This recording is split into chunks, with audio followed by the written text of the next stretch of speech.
En cuisine, parfois, il y a des plats qui sont presque des desserts. Le gratin de pommes de terre en est le plus parfait exemple, à condition de le réussir. Et ça commence par le choix de la pomme de terre. Alors elles sont fatalement à chair ferme, et selon la saison, ça peut être de l'amandine, de la chérie, de la charlotte ou de la pompadour. Moi, aujourd'hui, j'ai décidé d'utiliser la pompadour. La recette commence par la préparation du plat à gratin.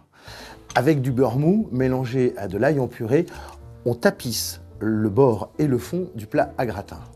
Ça, c'est très important. La deuxième étape, c'est la préparation des pommes de terre.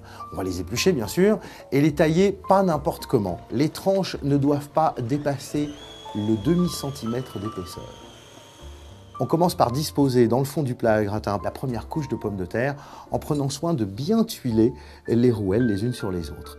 On sale, on poivre, on ajoute la noix muscade et le gruyère râpé. Et on répète l'opération une deuxième fois.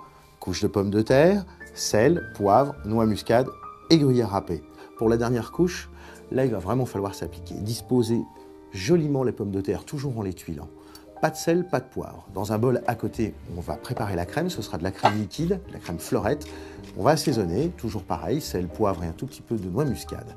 Et puis on va verser cette crème délicatement sur le gratin jusqu'à mouiller à hauteur. C'est-à-dire, quand on va appuyer sur le gratin, il faut juste que la crème remonte à la surface, à peine plus. Et on finit en badigeonnant la surface avec un jaune d'œuf mélangé avec un petit peu d'eau ou un petit peu de lait, juste pour le dorer au four. Et on glisse au four pendant 1 heure, à 130, 140 degrés maximum.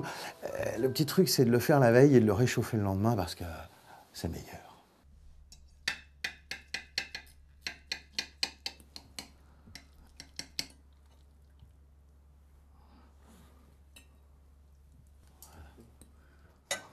Bon appétit.